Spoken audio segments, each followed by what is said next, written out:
제 이름은 최수진입니다. 올해로 35살이 된 평범한 주부입니다. 결혼한 지 3년이 지났지만 아직도 저는 매일 아침 거울을 보며 같은 질문을 되뇌입니다. 오늘은 괜찮을까? 오늘은 그분이 웃어주실까? 아니면 또다시 그 차갑고 날카로운 눈빛으로 저를 훑어볼까? 우리 동네 사람들은 제가 정말 복받은 며느리라고 말합니다. 시어머니 김옥희 여사. 올해 62이신 그분은 이 동네에서 소문난 자상한 어른이십니다. 교회 장로님 사모님이시고 동네 경로당 회장님이시며 부녀회에서도 가장 존경받는 분이시죠. 슈퍼 앞에서 우연히 마주친 이웃 아줌마들은 늘 부러움 섞인 눈빛으로 저를 바라봅니다. 그렇게 훌륭하신 시어머니를 모시고 사는 것이 얼마나 큰 복인지 모른다고 자기네 시어머니와는 비교도 안 된다고 말하며 한숨을 쉽니다. 저는 그저 어색하게 웃으며 고개를 끄덕일 뿐입니다. 진실을 말할 수 없으니까요. 그분은 정말로 바깥에서는 완벽한 시어머니십니다. 제가 장을 보고 집에 돌아오면 현관 앞에서 기다리고 계시다가 무거운 짐을 대신 들어주십니다. 며느리가 고생했다며 어디 다친 곳은 없는지 살피시는 그 목소리는 진심으로 따뜻했습니다. 적어도 옆집 아줌마가 창문 너머로 지켜보고 있을 때까지는요. 하지만 현관문이 닫히는 순간 모든 것이 달라집니다. 그분의 얼굴에서 미소가 사라집니다. 마치 스위치를 끄듯이 순식간에 차가운 표정으로 변하십니다. 그리고는 제가 사온 장바구니를 하나하나 뒤지시며 혀를 차십니다. 이렇게 비싼 것을 샀느냐고 살림 미천도 모르는 것이라고 말씀하시는 그 목소리는 아까와는 전혀 다른 얼음장처럼 차갑고 날카로운 무언가였습니다. 처음에는 제가 잘못 들은 줄 알았습니다. 아니, 제가 뭔가 실수를 한 게 분명하다고 생각했습니다. 그래서 더 열심히 하려고 노력했습니다. 아침 6시에 일어나 시어머니 방 앞을 먼저 청소하고 그분이 좋아하시는 된장찌개를 정성스럽게 끓이고 빨래를 개어 정갈하게 옷장에 넣어드렸습니다. 손끝이 트고 허리가 아파도 참았습니다. 며느리의 도리라고 생각했으니까요. 하지만 그분은 늘 뭔가를 지적하셨습니다. 청소는 왜 이렇게 대충 했느냐며 남아있는 먼지를 손가락으로 집어 보이셨고 찌개는 왜 이렇게 짜냐며 시댁 입맛도 모르는 것이라고 하셨습니다. 빨래를 개는 방법도 잘못되었다고 이렇게 구겨서 넣으면 어떡하냐고 타박하셨습니다. 무엇을 해도 부족했고 무엇을 해도 잘못이었습니다. 남편 재훈이가 퇴근하면 또 달라집니다. 아들 앞에서 시어머니는 다시 자상한 어머니가 되십니다. 며느리가 오늘도 수고 많았다며 칭찬하시고 아들에게는 좋은 아내를 만났다고 말씀하십니다. 남편은 어머니의 칭찬에 흐뭇해하며 제 손을 잡아줍니다. 고생했다고 사랑한다고 말하면서요. 하지만 남편이 씻으러 욕실에 들어가고 단둘이 남으면 또다시 그 차가운 눈빛이 돌아옵니다. 연기를 그만하라고 보기 싫다고 말씀하십니다. 남편한테 일러봤자 소용없다고 누가 나를 믿겠느냐고 속삭이듯 말씀하십니다. 밤에 잠자리에 들 때면 저는 남편에게 말하고 싶었습니다. 사실은 어머님이 저한테 이렇게 하신다고 힘들다고 털어놓고 싶었습니다. 하지만 입 밖으로 나오는 건 언제나 괜찮다는 말뿐이었습니다. 무슨 말을 어떻게 시작해야 할지 알 수가 없었습니다. 그분은 증거를 남기지 않으셨으니까요. 모든 것은 단둘이 있을 때 아무도 듣지 못하는 순간에만 일어났습니다. 그렇게 6개월이 지났습니다. 제 얼굴은 점점 수척해졌고 눈 밑에는 다크서클이 짙게 드리워졌습니다. 잠을 제대로 잘 수 없었습니다. 밤마다 시어머니의 차가운 목소리가 귓가에 맴돌았으니까요. 거울을 볼 때마다 낯선 사람이 저를 바라보는 것 같았습니다. 이게 정말 나일까? 1년 전만 해도 밝게 웃던 그 여자가 정말 나였을까? 어느 날 밤, 저는 시어머니 방 앞을 지나다가 문틈 사이로 새어나오는 불빛을 보았습니다. 그분은 보통 10시면 주무시는데 그날은 11시가 넘었는데도 불이 켜져 있었습니다. 저는 혹시 편찮으신가 걱정이 되어 조심스럽게 문을 두드렸습니다. 대답이 없었습니다. 저는 살짝 문을 열었습니다. 시어머니는 책상 앞에 앉아 뭔가를 쓰고 계셨습니다. 일기장처럼 보였습니다. 제 인기척에 그분은 깜짝 놀라며 일기장을 황급히 서랍 속에 감추셨습니다. 노크도 없이 들어왔냐며 짜증스러운 목소리로 나가라고 하셨습니다. 저는 황급히 사과하고 방을 나왔습니다. 하지만 그날 밤 저는 잠을 이룰 수가 없었습니다. 그 일기장이 자꾸 신경 쓰였습니다. 그 안에는 뭐가 쓰여 있을까? 혹시 저에 대한 이야기가 있을까? 아니면 그분의 진짜 속마음이 담겨 있을까? 왜 그렇게 황급히 감추셨을까? 며칠 뒤 시어머니가 교회 모임에 나가신 날이었습니다.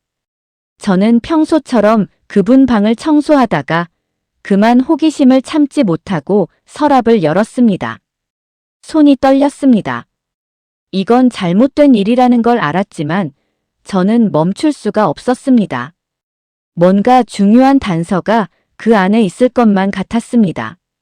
일기장은 서랍 맨 아래 깊숙한 곳에 있었습니다. 낡고 오래된 가죽 표지의 일기장이었습니다. 표지에는 아무 글씨도 없었지만 세월의 때가 묻어 있었습니다. 저는 숨을 죽이고 첫 페이지를 펼쳤습니다.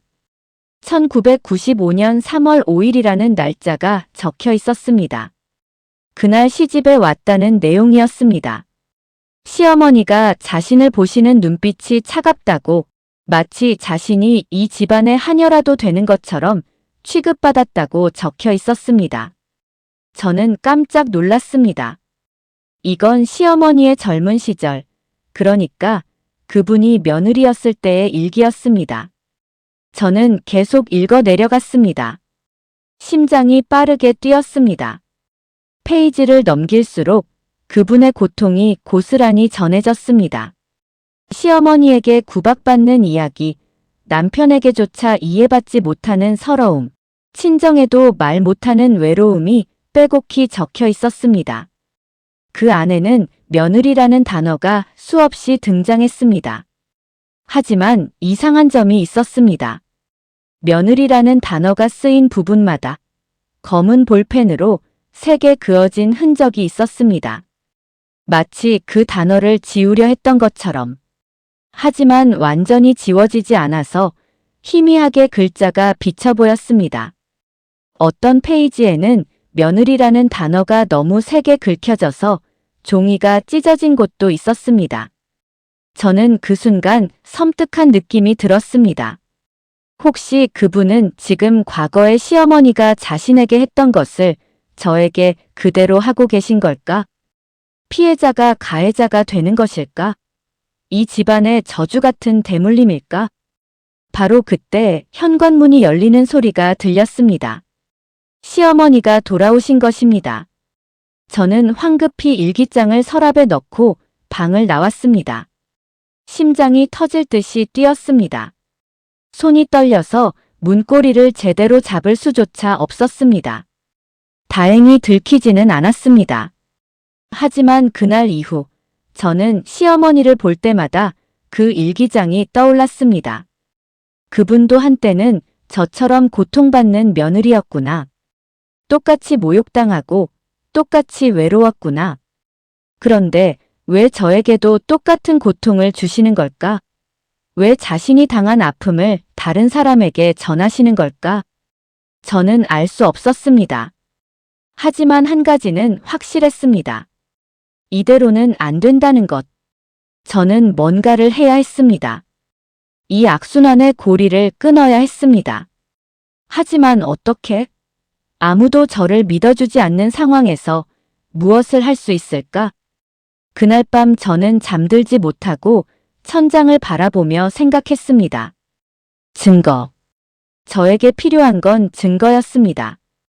그분의 두 얼굴을, 그 차가운 진짜 모습을 증명할 수 있는 무언가가 필요했습니다.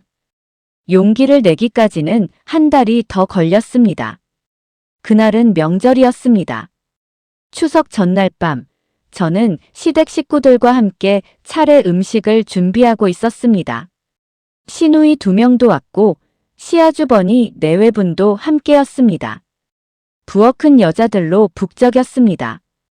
파전을 부치는 소리, 전을 뒤집는 소리, 웃음소리가 뒤섞여 들렸습니다. 시어머니는 사람들 앞에서 특히나 더 자상했습니다. 며느리가 고생이 많다며 손도 작은데 이렇게 열심히 한다고 칭찬하셨습니다. 시누이들도 맞장구를 쳤습니다.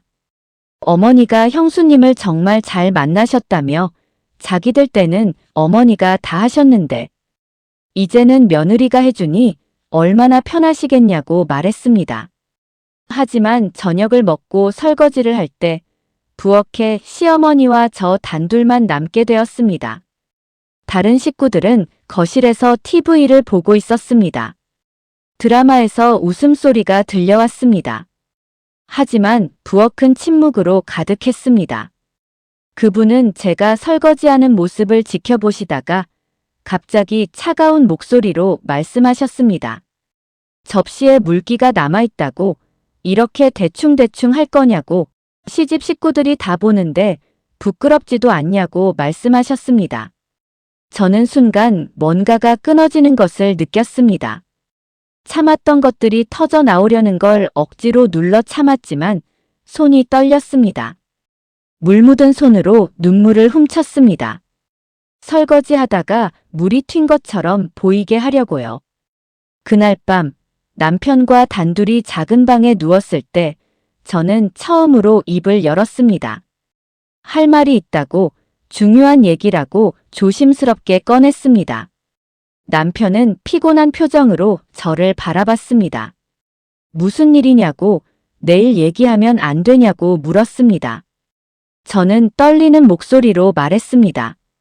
어머님이 나한테만 다르게 대하시는 것 같다고, 사람들 앞에서는 잘해주시는데 단둘이 있을 때는 정말 차갑게 대하신다고, 마치 내가 이 집의 하녀라도 되는 것처럼 말씀하신다고 털어놓았습니다. 남편은 잠시 말이 없었습니다. 그리고는 한숨을 쉬며 대답했습니다. 어머니가 원래 표현이 서툰 분이라고, 오해한 게 아니냐고 물었습니다. 저는 고개를 저었습니다. 오해가 아니라고, 정말로 그러신다고, 매일 저를 무시하시고 뭘 해도 잘못했다고 하신다고 설명했습니다. 남편의 표정이 굳어졌습니다. 지금 어머니를 나쁜 사람으로 몰아가는 거냐고, 어머니가 얼마나 나한테 잘해주시는데 다른 며느리들이 부러워할 정도라고 말했습니다. 저는 답답했습니다. 그게 아니라고, 사람들 앞에서만 그러시는 거라고, 단둘이 있을 때는 정말 다르시다고 설명하려 했지만 남편은 제 말을 자르며 내가 예민한 게 아니냐고, 요즘 스트레스를 많이 받나 보다고 말했습니다.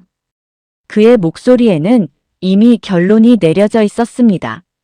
저를 믿지 않는다는 것. 저는 그날 밤 잠을 이룰 수가 없었습니다. 옆에서 코를 골며 자는 남편을 보며 생각했습니다.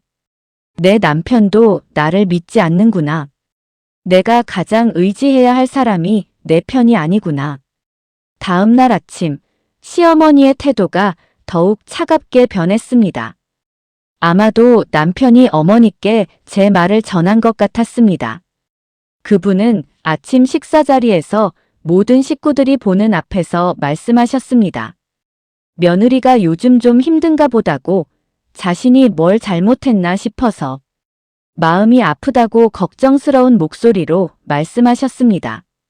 목소리는 걱정으로 가득했지만 저를 바라보는 눈빛은 얼음장처럼 차가웠습니다.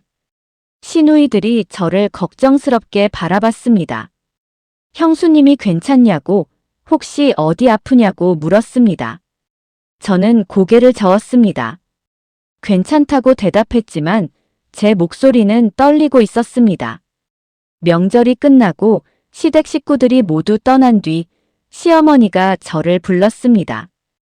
부엌으로 오라고 하셨습니다. 저는 불길한 예감이 들었지만 어쩔 수 없이 그분 앞에 섰습니다. 그분은 설거지를 하시는 척하며 낮은 목소리로 말씀하셨습니다. 남편한테 일렀다는 것을 알고 있다고, 쓸데없는 짓 하지 말라고, 누가 나를 믿겠느냐고 말씀하셨습니다. 모두가 자신을 좋은 시어머니라고 생각하는데 내가 뭐라고 떠들어봤자 미친 며느리 취급받을 뿐이라고 경고하셨습니다. 저는 온몸이 얼어붙는 것을 느꼈습니다. 그분은 이미 모든 걸 계산하고 계셨습니다. 사람들의 믿음, 명성, 이미지. 그 모든 것이 그분의 무기였고 저에게는 아무것도 없었습니다. 그날 이후 일주일 동안 시어머니는 저를 완전히 무시하셨습니다. 말을 걸어도 대답하지 않으시고 제가 해드린 음식은 손도 대지 않으셨습니다. 마치 저라는 사람이 존재하지 않는 것처럼 행동하셨습니다. 하지만 남편이나 다른 사람들 앞에서는 여전히 자상한 어머니셨습니다. 저는 점점 고립되어 갔습니다. 친구들에게 말할 수도 없었습니다. 누가 믿겠습니까? 그렇게 착한 시어머니가 며느리를 괴롭힌다는 걸. 친정 엄마에게라도 말하고 싶었지만 엄마는 늘 시집살이는 원래 그런 거라고 참아야 한다고만 말씀하셨습니다. 어느 날 저는 동네 슈퍼에서 장을 보다가 시어머니의 교회 친구분을 만났습니다. 그분은 저를 보자마자 환하게 웃으며 권사님이 며느리 자랑을 그렇게 많이 하신다고 정말 효부라고 말했습니다. 저는 웃으며 고개를 숙였습니다. 하지만 속으로는 울고 있었습니다. 제 웃음이 얼마나 거짓인지, 제 마음이 얼마나 무너져 있는지 아무도 모르고 있었습니다. 집에 돌아와 현관문을 열었을 때 시어머니가 거실에 앉아 계셨습니다. 그분은 저를 보자마자 차가운 목소리로 장 보는데 왜 이렇게 오래 걸렸냐고, 어디서 시간이나 죽이고 온 거냐고 추궁하셨습니다. 저는 대답하지 않았습니다. 대답해봤자 소용없다는 걸 알았으니까요. 그날 밤 저는 욕실 거울 앞에 섰습니다. 거울 속의 제 얼굴은 피곤하고 수척했습니다. 눈 밑에는 다크서클이 짙게 드리워져 있었고 뺨은 홀쭉해져 있었습니다.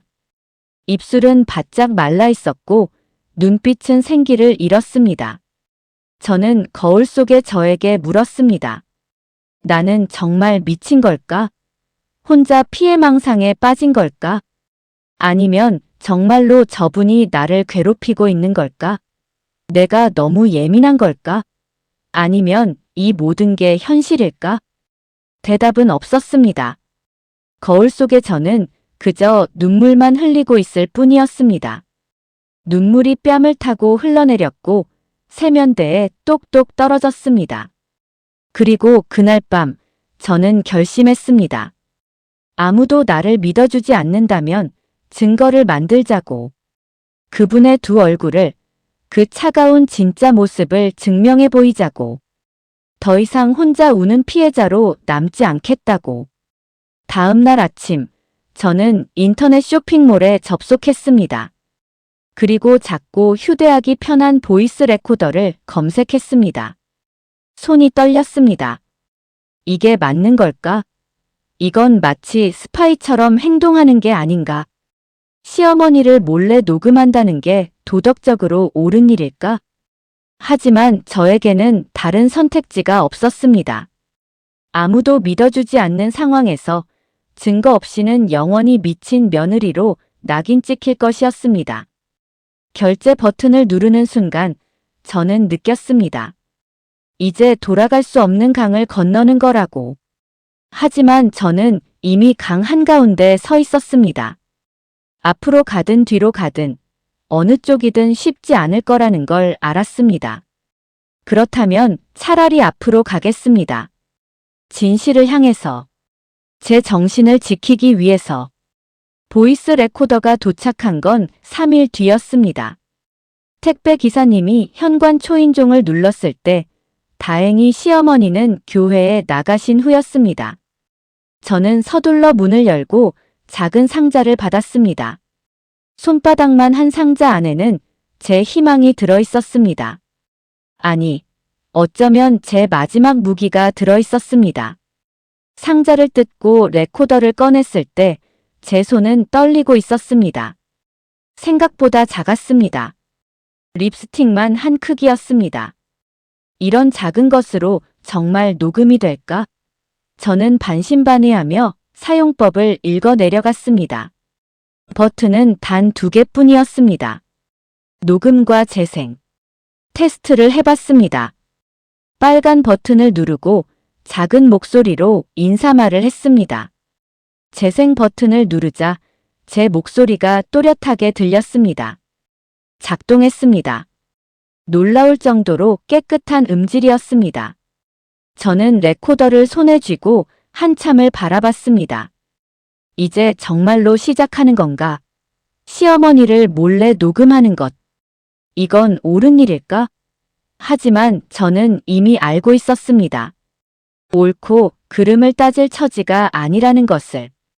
살아남기 위해서는 어쩔 수 없다는 것을. 첫 녹음은 그날 저녁에 이루어졌습니다. 시어머니가 교회에서 돌아오셨고 저는 평소처럼 저녁 준비를 하고 있었습니다. 레코더는 제 앞치마 주머니 깊숙이 숨겨져 있었습니다. 손이 떨렸지만 저는 조용히 녹음 버튼을 눌렀습니다. 작은 진동이 느껴졌습니다. 녹음이 시작된 것입니다. 시어머니가 부엌으로 들어오셨습니다. 그분은 제가 썰고 있던 야채를 보시더니 혀를 찼습니다. 뭐 이렇게 두껍게 썰었냐고, 이래서 어떻게 먹느냐고, 다시 하라고 명령하셨습니다. 저는 묵묵히 다시 썰기 시작했습니다. 하지만 이번에는 달랐습니다. 제 주머니 속 작은 기계가 모든 것을 기록하고 있었으니까요. 그분의 차가운 목소리가, 모욕적인 말들이 모두 증거로 남고 있었습니다. 며칠이 지나면서 저는 점점 익숙해졌습니다. 시어머니와 단둘이 있을 때마다 레코더를 작동시켰습니다. 처음에는 긴장되어 손이 떨렸지만 나중에는 자연스럽게 버튼을 누를 수 있었습니다. 마치 숨 쉬는 것처럼 자연스럽게요.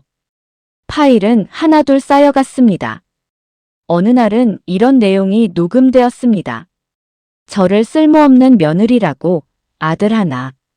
못 낳고 뭐 하는 거냐고, 이 집안의 수치라고 말씀하시는 내용이었습니다. 또 어느 날은 친정이 그립다고 하자. 시집 온 사람이 무슨 친정이냐고, 여기가 내 집이라고, 평생 여기서 일이나 하라고 말씀하시는 내용이었습니다. 그리고 또 이런 날도 있었습니다.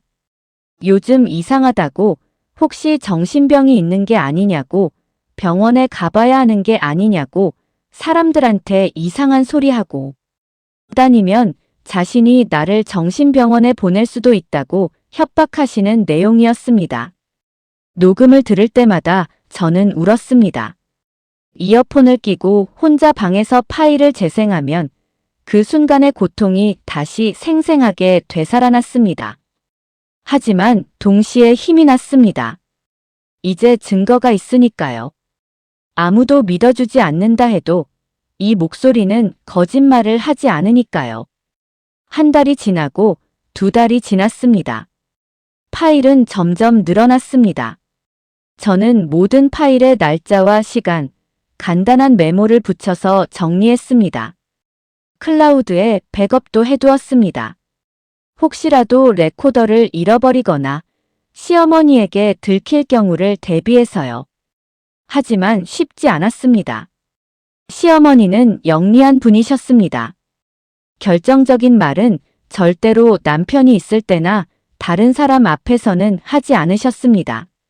마치 언제 어디서 증거가 남을지 계산하시는 것처럼요.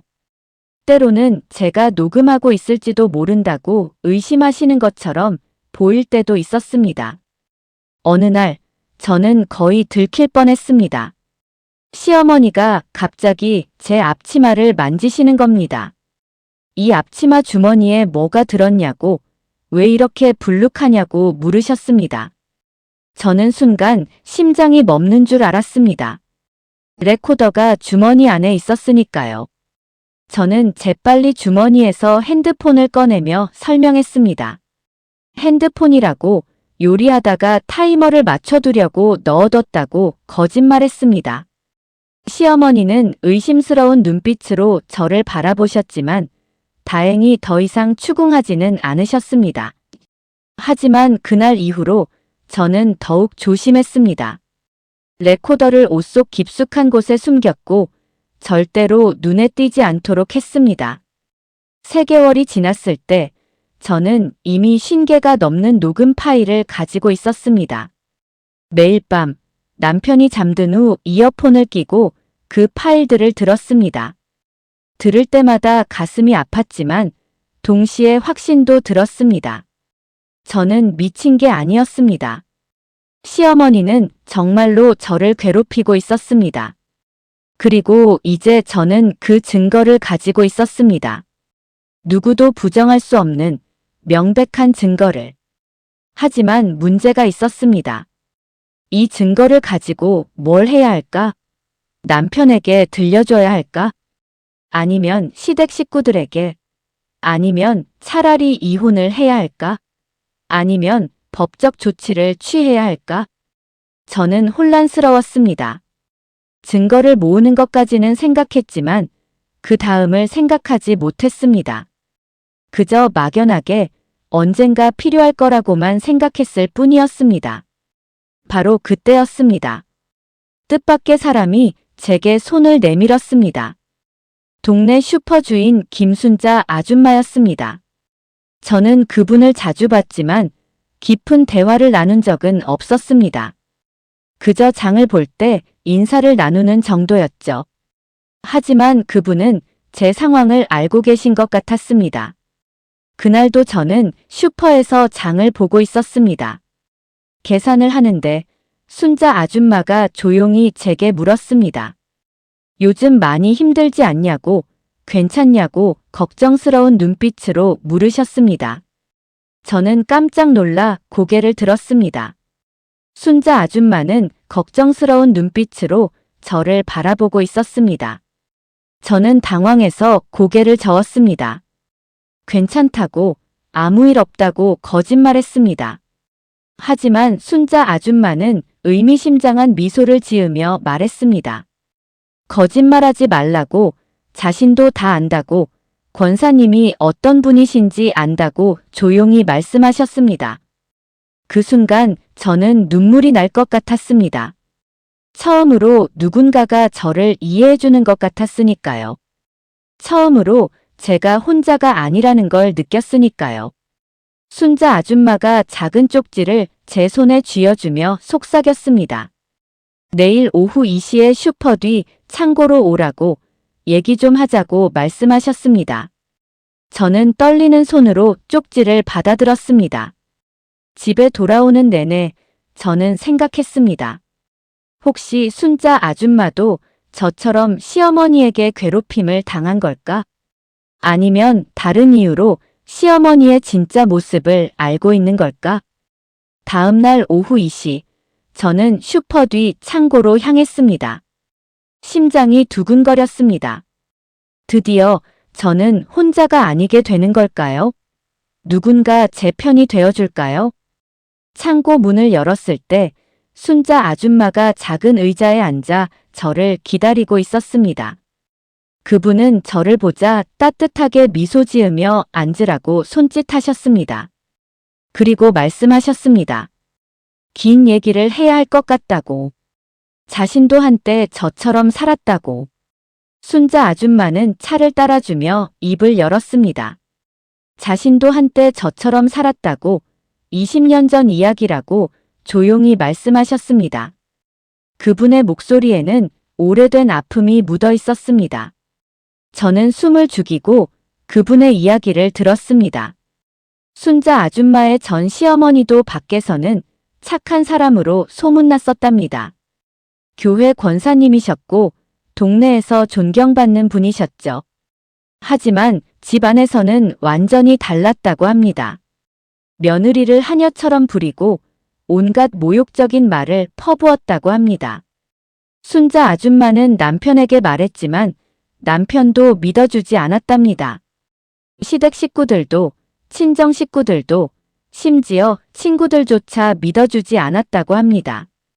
모두가 그렇게 착한 시어머니가 왜 그러셨겠냐며 며느리가 예민한 거라고만 했답니다. 결국 순자 아줌마는 우울증에 걸렸고 정신과 치료를 받았답니다. 하지만 아무도 그녀의 고통을 이해하지 못했습니다. 오히려 며느리가 정신병이 있다며 손가락질했다고 합니다. 시어머니는 며느리의 정신병을 무기로 삼아 더욱 괴롭혔다고 합니다. 결국 이혼했다고, 더 이상 참을 수가 없었다고 말씀하셨습니다.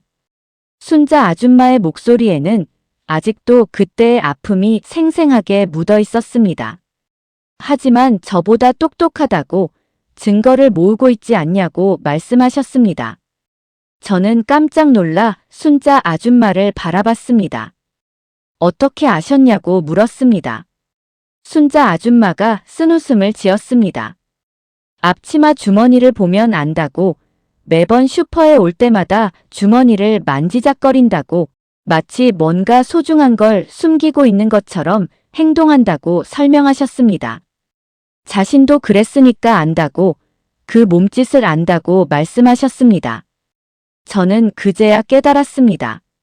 순자 아줌마는 저와 같은 고통을 겪었던 사람이구나. 그래서 저를 알아본 거구나. 그분은 제 손을 꼭 잡아주며 말했습니다. 잘하고 있다고, 계속하라고, 증거가 많으면 많을수록 좋다고 격려하셨습니다. 하지만 조심하라고, 권사님은 영리한 분이라고, 절대로 들키면 안 된다고 경고하셨습니다. 저는 고개를 끄덕였습니다. 그리고 조심스럽게 물었습니다. 시어머니에 대해서 아시는 게 있냐고, 혹시 그분의 과거를 아시냐고 물었습니다. 순자 아줌마는 잠시 망설이더니 입을 열었습니다. 권사님도 한때는 며느리였다고 말씀하셨습니다. 그분의 시어머니는 이 동네에서 전설로 남아있다고, 악독하기로 유명했던 분이라고 했습니다. 권사님이 얼마나 고생했는지 동네 사람들 다 안다고 설명하셨습니다. 저는 숨을 들이켰습니다. 시어머니의 일기장에서 본 내용이 떠올랐습니다. 역시 그랬구나. 순자 아줌마가 계속 말했습니다. 그분은 시어머니한테 10년을 지옥처럼 살았다고, 그러다가 시어머니가 돌아가시고 나서야 숨을 쉴 수 있었다고 들었답니다. 그런데 이상한 일이 벌어졌다고, 그 후로 권사님이 변했다고 말씀하셨습니다. 어떻게 변했냐고 저는 물었습니다. 점점 자기 시어머니를 닮아갔다고, 며느리한테 똑같이 하기 시작했다고, 마치 그게 당연한 것처럼 행동하기 시작했다고 설명하셨습니다. 저는 소름이 돋았습니다. 피해자가 가해자가 되는 것. 그것이 이 집안의 대물림이었던 걸까? 고통이 또 다른 고통을 낳는 악순환이었던 걸까? 순자 아줌마가 진지한 표정으로 말했습니다. 저는 그 고리를 끊어야 한다고, 이대로 살면 결국 권사님처럼 될 거라고, 고통을 또 다른 사람에게 전하는 사람이 될 거라고 경고하셨습니다. 저는 절대 그러지 않겠다고 다짐했습니다. 하지만 과연 그럴 수 있을까요? 이 고통 속에서 살아남는다 해도 저는 정상적인 사람으로 살 수 있을까요? 상처가 저를 변하게 만들지는 않을까요? 순자 아줌마가 제 어깨를 다독이며 말했습니다. 필요하면 언제든 자신한테 오라고, 증인이 되어주겠다고 약속하셨습니다. 그리고 혹시 변호사가 필요하면 소개해줄 수도 있다고, 자신의 친구 중에 가족법 전문 변호사가 있다고, 이런 케이스를 많이 다뤄봤다고 말씀하셨습니다. 저는 감사하다고 말하며 순자 아줌마를 껴안았습니다. 처음으로 저는 혼자가 아니라는 걸 느꼈습니다. 누군가 제 편이 되어준다는 것이 얼마나 큰 위로인지 그때 처음 알았습니다. 하지만 행복은 오래가지 않았습니다. 그날 저녁 집에 돌아왔을 때 시어머니의 표정이 이상했습니다. 차갑고 날카로운 눈빛으로 저를 바라보셨습니다. 평소보다 더 차가운, 얼어붙은 듯한 눈빛이었습니다. 어디 갔다 왔냐고 물으셨습니다. 저는 장 보러 슈퍼에 다녀왔다고 대답했습니다. 오래 걸렸다고, 1시간 반이나 걸렸다고 말씀하셨습니다. 저는 순간 당황했습니다. 시어머니가 시간을 재고 계셨던 걸까? 제 외출 시간을 감시하고 계셨던 걸까? 저는 길이 막혀서 그랬다고, 물건을 고르는데 시간이 좀 걸렸다고 변명했습니다. 시어머니는 더 이상 묻지 않으셨지만 저는 불안했습니다. 혹시 누가 보고 시어머니한테 말한 걸까? 아니면 순자 아줌마와 이야기하는 걸 누가 봤을까? 슈퍼 뒤 창고에서 만난 걸 누군가 목격했을까? 며칠 후 제 불안은 현실이 되었습니다. 동네에 소문이 퍼지기 시작한 것입니다. 권사님 댁 며느리가 다른 집 일에 참견한다는 소문이, 슈퍼 주인하고 뭔가 수상한 이야기를 나눈다는 소문이 돌기 시작했습니다. 저는 알았습니다. 시어머니가 소문을 퍼뜨리고 있다는 것을, 저와 순자 아줌마를 떼어놓으려는 것을, 제가 도움을 받지 못하게 하려는 것을. 순자 아줌마도 압박을 받기 시작했습니다. 교회 사람들이 찾아와서 권사님을 힘들게 하지 말라고 했답니다. 며느리 일에 끼어들지 말라고 충고했답니다. 괜히 남의 집안일에 참견했다가 오해만 산다고 경고했답니다. 하지만 순자 아줌마는 굴하지 않았습니다. 오히려 더 당당해졌습니다. 슈퍼에서 저를 볼 때마다 큰 소리로 인사하며 다른 사람들이 보는 앞에서도 따뜻하게 대해주셨습니다. 마치 자신은 아무것도 두렵지 않다는 듯이 행동하셨습니다. 시어머니는 점점 초조해하기 시작했습니다. 자신의 통제를 벗어나는 존재가 생긴 것이 못마땅했던 것 같습니다. 자신의 완벽한 이미지에 금이 가는 것이 두려웠던 것 같습니다. 어느 날 밤 시어머니가 저를 불렀습니다. 거실에 앉으라고 하셨습니다. 저는 가슴이 두근거렸지만 주머니 속 레코더를 확인하고 녹음 버튼을 눌렀습니다. 이 대화도 증거가 될 것이었습니다. 시어머니가 차갑게 말씀하셨습니다. 요즘 이상하다고, 슈퍼 주인하고 무슨 이야기를 그렇게 오래 나누냐고 추궁하셨습니다. 저는 침착하게 대답했습니다. 별 이야기 아니라고, 그냥 동네 이야기라고 말했습니다. 거짓말하지 말라고, 자신에 대한 불평을 하고 다니는 거 아니냐고 의심하셨습니다. 저는 아니라고, 그런 적 없다고 부인했습니다. 시어머니의 목소리가 점점 높아졌습니다. 조심하라고, 제가 밖에서 무슨 말을 하고 다니는지 다 알고 있다고, 사람들이 다 자신한테 말해준다고 경고하셨습니다. 지금 이 집안 망신시키려고 작정한 거냐고 소리치셨습니다. 저는 묵묵히 듣고만 있었습니다. 레코더가 모든 것을 담고 있었으니까요. 그분의 화난 목소리가, 협박하는 말투가 모두 증거로 남고 있었습니다. 시어머니가 마지막으로 말씀하셨습니다.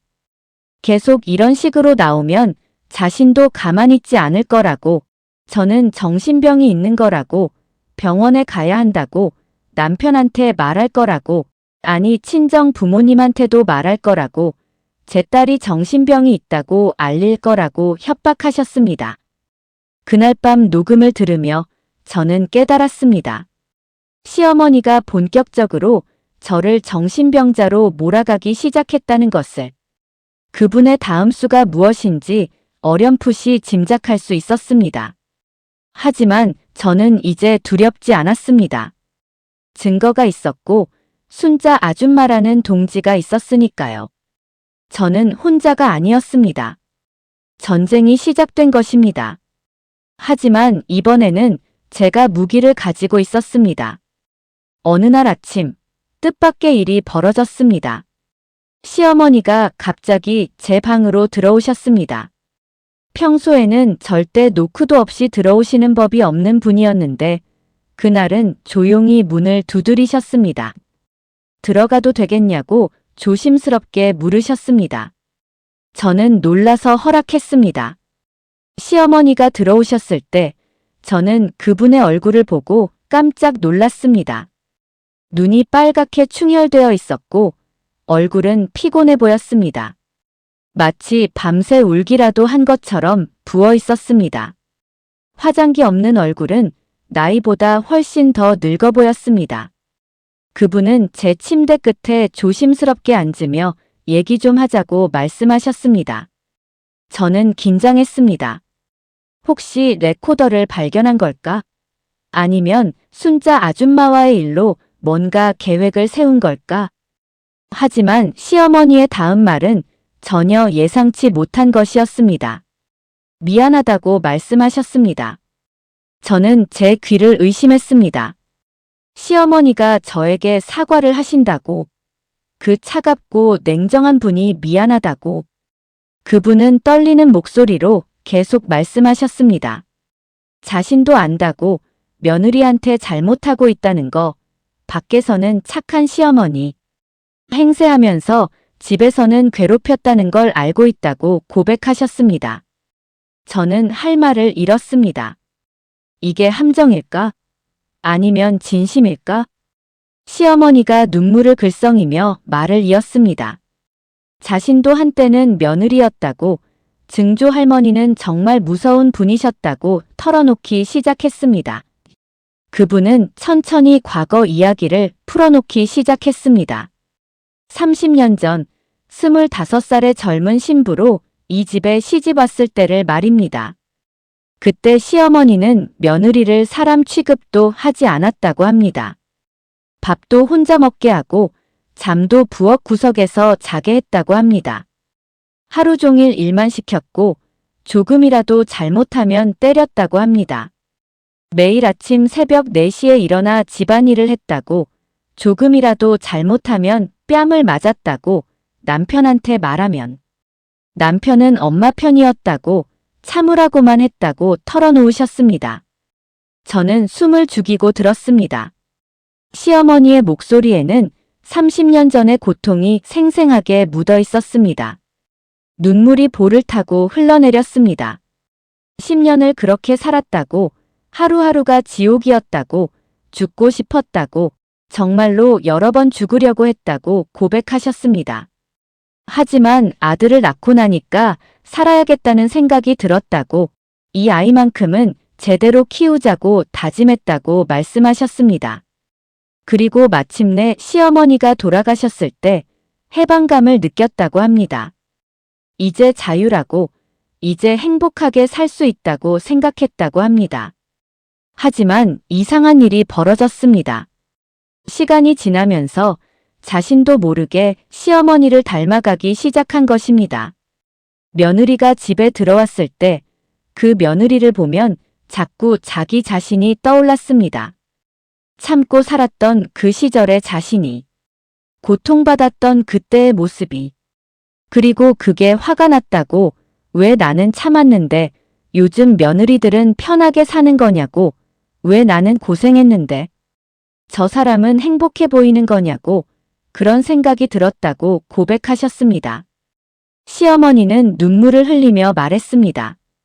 그래서 똑같이 해줬다고, 자신이 당했던 것처럼, 아니 어쩌면 자신이 당한 것보다 더 심하게, 왜냐하면 시어머니한테 복수하는 것 같았다고, 며느리를 통해서 과거의 자신을 벌주는 것 같았다고 고백하셨습니다.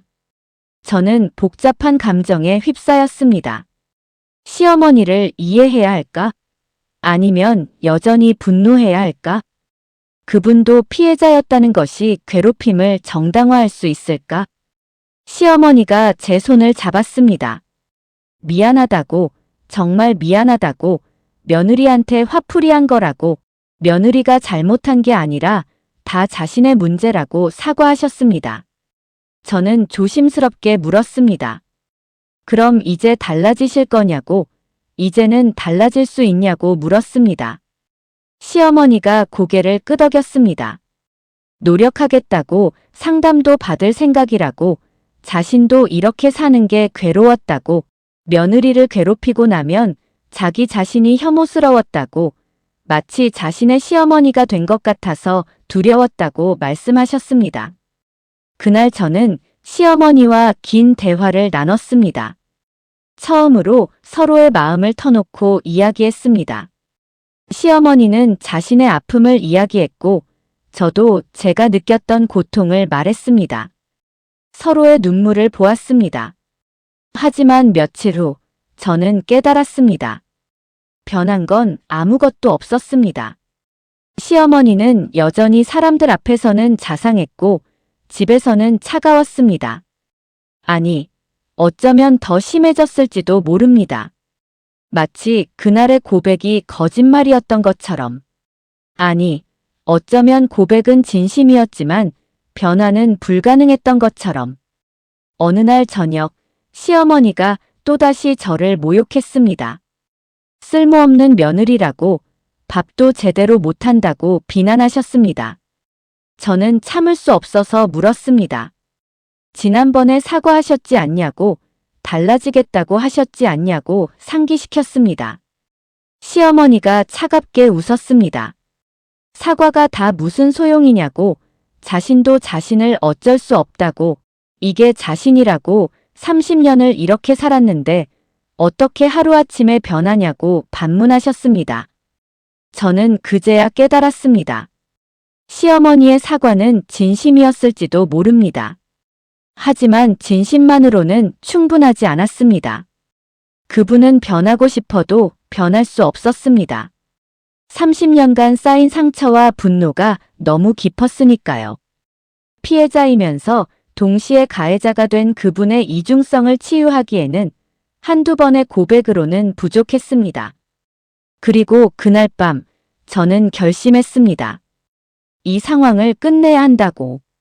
이해와 용서만으로는 해결되지 않는다고. 이제는 정말로 맞서 싸워야 한다고. 경계를 설정해야 한다고.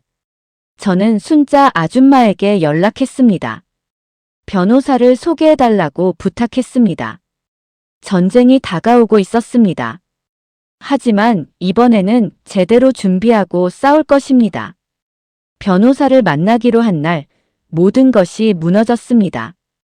그날 아침 시어머니가 갑자기 남편을 불러 거실에 앉혔습니다. 그리고 시댁 식구들에게도 전화를 걸었습니다. 급히 모이라고, 중요한 일이 있다고 다급하게 말씀하셨습니다. 저는 불길한 예감이 들었습니다. 가슴이 두근거리고 손에 땀이 났습니다. 오후 2시, 거실에는 남편 시아주버니, 시누이 2명이 모였습니다. 모두들 심각한 표정이었습니다. 무슨 일인지 궁금해하며 서로 눈치를 보고 있었습니다. 시어머니가 입을 열었습니다. 목소리는 떨리고 있었지만 연기인지 진심인지 알 수 없었습니다. 며느리 수진이가 요즘 많이 이상하다고, 혼잣말을 하고 없는 소리를 듣는다고 하며 자신이 며느리를 괴롭힌다고 주장하는데, 모두가 아시다시피 자신은 그럴 사람이 아니라고 말씀하셨습니다. 저는 심장이 철렁 내려앉았습니다. 시작된 것입니다. 시어머니의 계획이. 시어머니가 계속 말했습니다. 며느리를 보면 마음이 아프다고, 이렇게 좋은 며느리가 정신적으로 힘들어하는 게 안타깝다고, 전문가의 도움이 필요할 것 같다고 말씀하셨습니다. 시누이들이 고개를 끄덕였습니다. 당연하다고, 어머니가 그럴 리 없다고, 형수님이 요즘 스트레스를 많이 받으신가 보다고 맞장구 쳤습니다. 남편이 저를 걱정스럽게 바라봤습니다. 정말 그러냐고, 혼잣말을 하냐고 물었습니다. 저는 고개를 저었습니다. 아니라고, 자신은 정상이라고, 어머님이 거짓말하시는 거라고 항변했습니다. 시어머니가 슬픈 표정을 지었습니다. 저렇게 자신을 거짓말쟁이라고 한다며 자신이 얼마나 마음이 아픈지 모르겠다고 눈물을 글썽였습니다.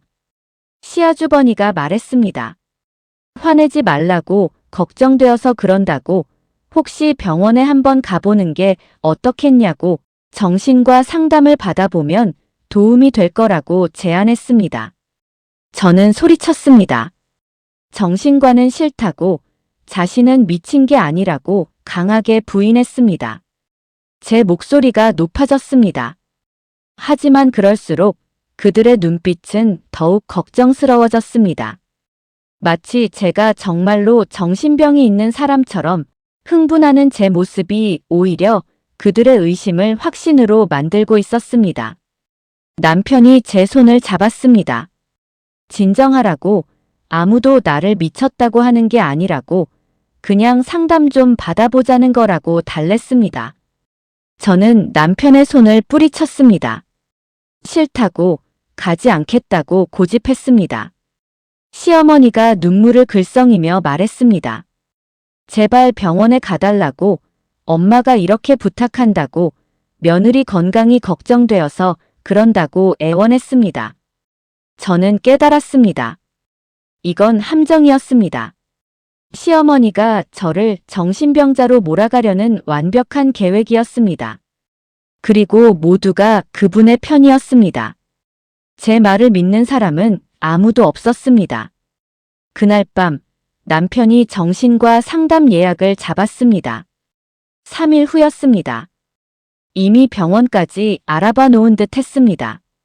저는 패닉에 빠졌습니다. 정신과에 가면 기록이 남습니다.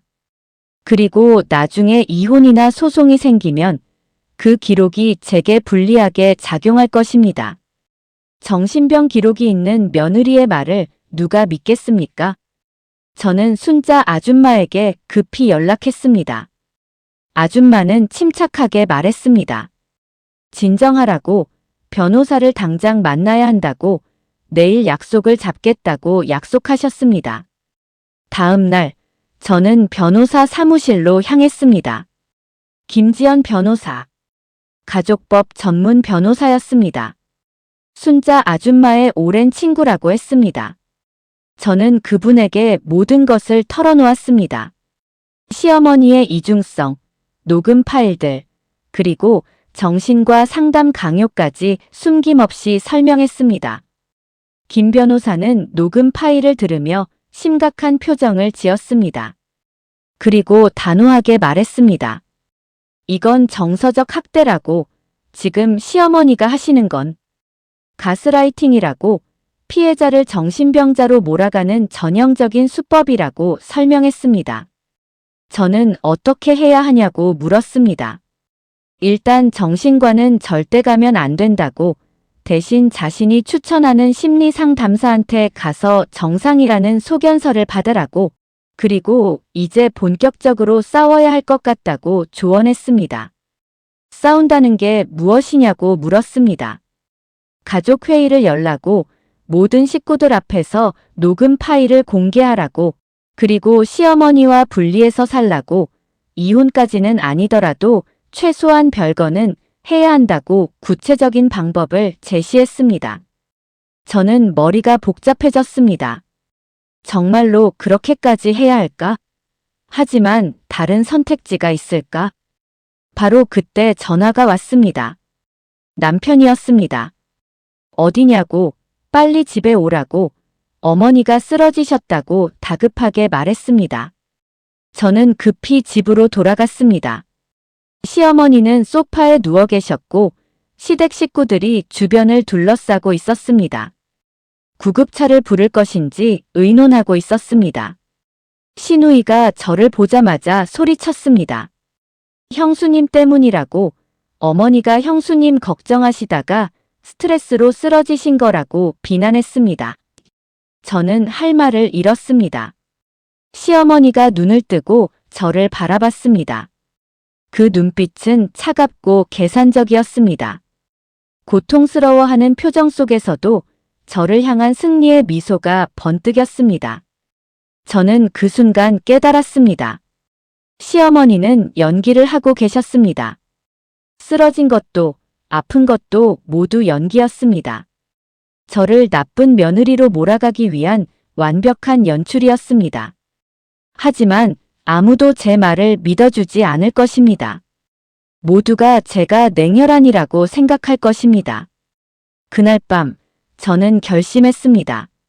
3일 후 정신과 상담일. 그 전에 모든 것을 끝내겠다고. 더 이상 기다릴 수 없다고. 저는 남편에게 말했습니다. 정신과 가기 전에 가족 회의를 하자고, 할 말이 있다고 단호하게 요구했습니다. 남편이 의아해했습니다. 무슨 말이냐고 물었습니다. 직접 들어보라고, 그리고 판단하라고. 내가 정말 미친 건지, 아니면 어머님이 거짓말하시는 건지 스스로 판단하라고 대답했습니다. 가족회의 날이 왔습니다. 거실에는 남편 시어머니, 시아주버니, 내외, 시누이 2명과 그 남편들까지 모였습니다.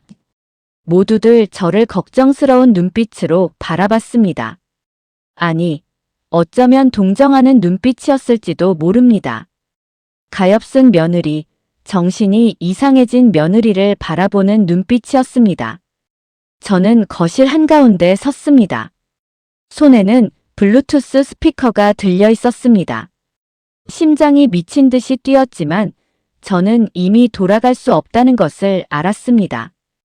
시어머니가 부드럽게 말했습니다. 다 며느리 편이라고, 무슨 말이든 해보라고 다정하게 격려하셨습니다. 저는 심호흡을 했습니다. 손이 떨렸지만 저는 이미 결심했습니다. 지난 6개월간 모아온 것들이 있다고, 모두에게 들려드리고 싶다고 조용히 말했습니다.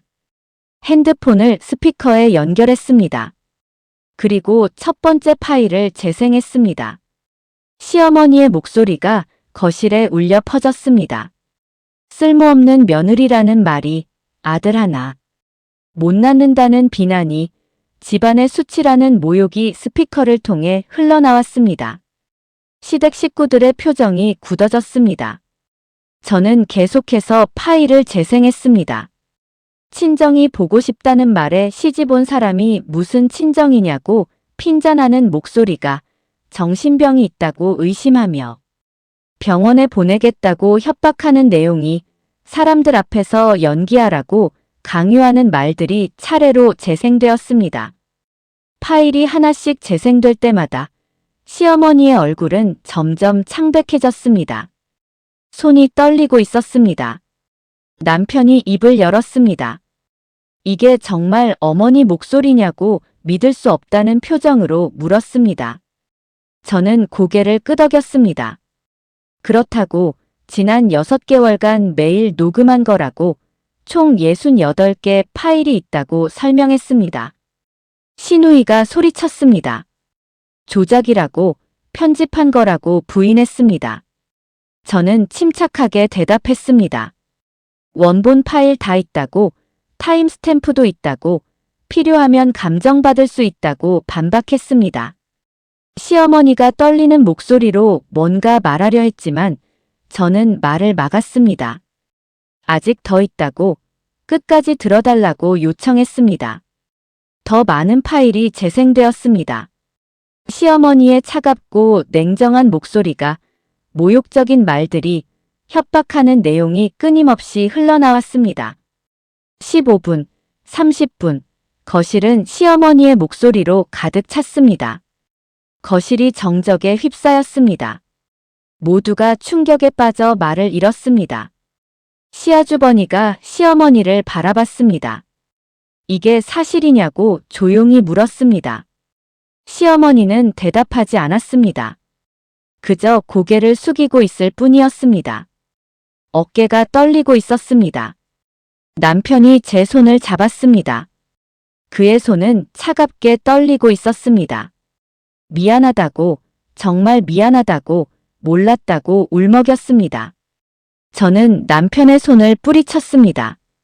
몰랐던 게 아니라고, 믿지 않으셨다고, 제가 말했을 때 믿어주지 않으셨다고 차갑게 대답했습니다. 남편이 눈물을 흘렸습니다. 미안하다고, 정말 자신이 잘못했다고 반복했습니다. 그때 시어머니가 입을 열었습니다. 목소리는 떨리고 있었습니다. 잘못했다고, 미안하다고 작은 목소리로 사과하셨습니다. 저는 대답하지 않았습니다. 사과를 들을 준비가 되어 있지 않았으니까요. 시어머니가 계속 말했습니다. 자신도 한때는 며느리였다고, 그때 당한 것들이 자신을 이렇게 만들었다고, 하지만 그건 변명이라고, 며느리한테 똑같이 한 건 자신이 잘못한 거라고 고백하셨습니다. 시누이가 울먹이며 물었습니다. 왜 그러셨냐고, 왜 형수님한테 그렇게 하셨냐고 이해할 수 없다는 표정으로 물었습니다. 시어머니가 고개를 저었습니다. 자신도 모른다고, 며느리를 보면 옛날 자신이 생각났다고, 그리고 화가 났다고, 왜 나는 참았는데 저 사람은 행복해 보이는지 그런 생각이 들었다고 털어놓으셨습니다. 저는 조용히 말했습니다.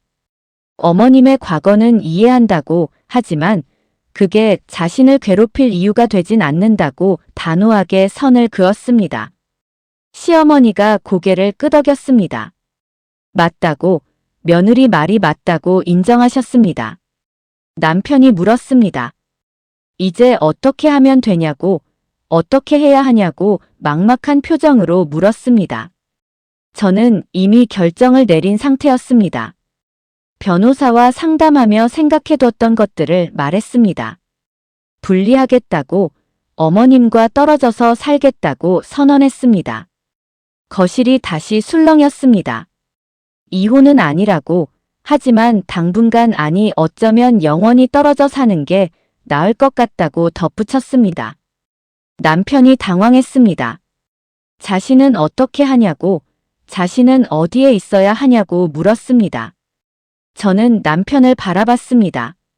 선택하라고, 어머님과 살 건지 저와 살 건지 스스로 결정하라고 말했습니다. 남편이 머뭇거렸습니다. 그 짧은 침묵이 저에게는 영원처럼 느껴졌습니다. 숨소리만 들리는 거실 모두의 시선이 남편에게 집중되었습니다. 마침내 남편이 말했습니다. 아내와 살고 싶다고, 미안하지만 어머니가 아닌 아내를 선택하겠다고 결정을 내렸습니다. 시어머니가 눈물을 흘렸습니다. 하지만 고개를 끄덕이며 그래야 한다고, 그게 맞다고 인정하셨습니다. 그날 밤 모든 것이 결정되었습니다. 시어머니는 작은 아파트를 구해 혼자 사시기로 했습니다. 그리고 정신과 상담을 받기로 했습니다. 저와 남편은 새 집을 구했습니다. 시댁과는 멀리 떨어진 곳으로 이사하기로 했습니다. 시누이들은 어머니를 돌보겠다고 자원했습니다. 그리고 저에게 진심으로 사과했습니다. 몰랐다고, 미안하다고 눈물로 용서를 빌었습니다. 모든 것이 끝난 것 같았습니다. 하지만 저는 알았습니다. 이건 끝이 아니라 시작이라는 것을. 진짜 치유는 이제부터라는 것을. 2년이 지났습니다.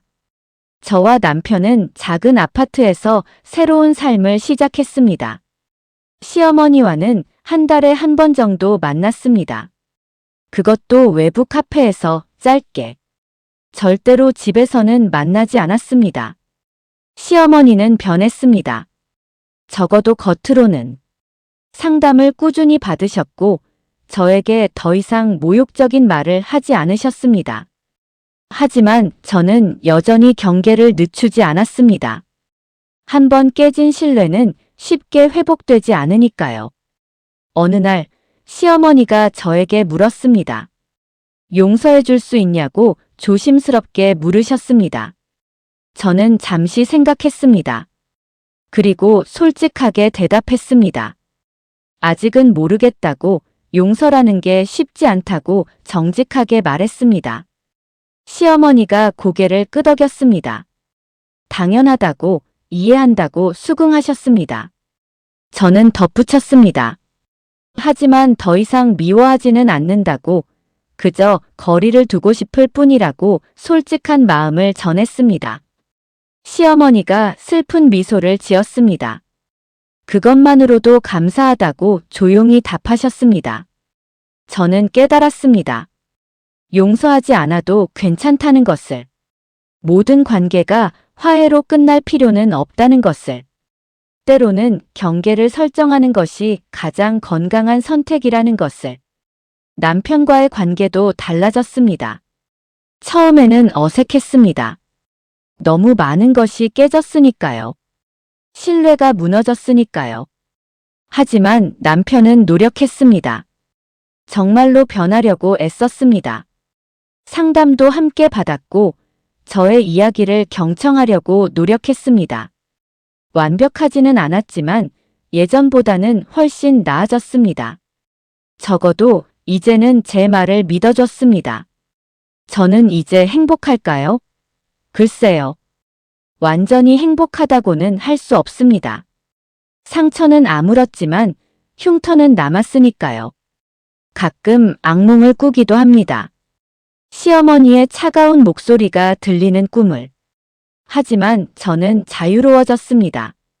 더 이상 누군가의 시선을 두려워하지 않고 제 감정을 숨기지 않아도 되니까요.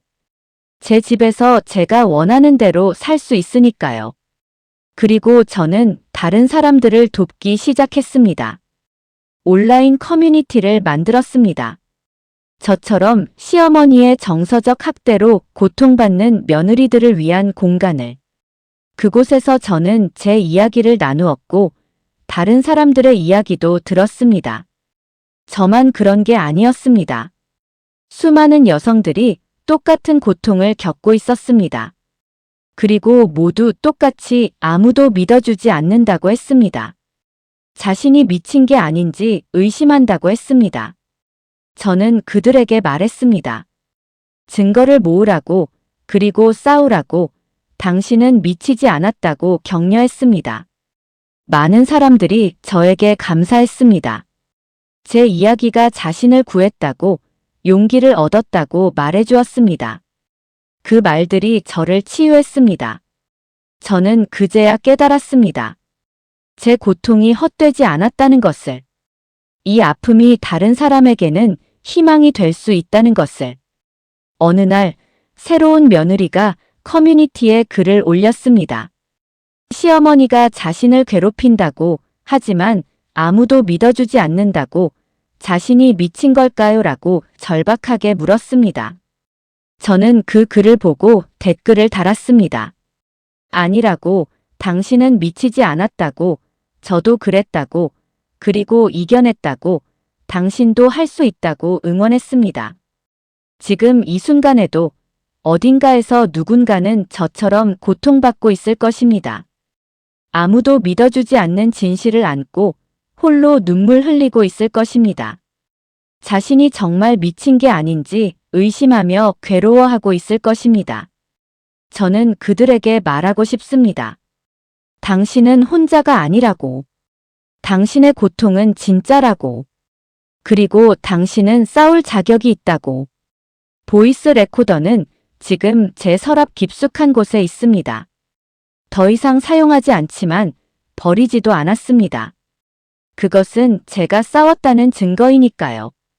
제가 포기하지 않았다는 증거. 제가 살아남았다는 증거. 가끔 그것을 꺼내 볼 때가 있습니다. 그리고 생각합니다. 그때 내가 용기를 냈기에 지금의 내가 있다고. 그때 내가 증거를 모았기에 진실이 밝혀질 수 있었다고. 그때 내가 싸웠기에 자유를 얻을 수 있었다고. 시어머니와의 관계는 여전히 불완전합니다. 완벽한 화해는 없었습니다. 하지만 그것으로 충분합니다. 모든 관계가 완벽할 필요는 없으니까요. 저는 더 이상 완벽한 며느리가 되려고 하지 않습니다. 그저 저 자신으로 사는 것. 그것으로 충분합니다. 누군가의 기대에 맞추지 않아도 괜찮습니다. 그리고 언젠가 제가 시어머니가 되는 날이 온다면 저는 절대로 제 며느리에게 같은 고통을 주지 않을 것입니다. 이 대물림의 고리를 저에게서 끊어낼 것입니다. 고통은 저에게서 멈출 것입니다. 왜냐하면 저는 알기 때문입니다. 고통이 얼마나 깊은지, 상처가 얼마나 오래 남는지, 아무도 믿어주지 않는다는 것이 얼마나 외로운지, 그리고 무엇보다 사랑은 고통이 아니라는 것을, 가족이라는 이름으로 누군가를 괴롭힐 권리는 없다는 것을. 이것이 제 이야기입니다. 완벽하지 않고 동화 같은 해피엔딩도 아닙니다. 하지만 진실한 이야기입니다. 그리고 저는 이 이야기를 통해 누군가에게 작은 용기가 되기를 바랍니다. 당신도 싸울 수 있다고. 당신도 자유로워질 수 있다고. 그리고 무엇보다 당신은 미치지 않았다고. 당신의 고통은 진짜입니다. 당신의 목소리는 중요합니다. 당신은 존중받을 자격이 있습니다.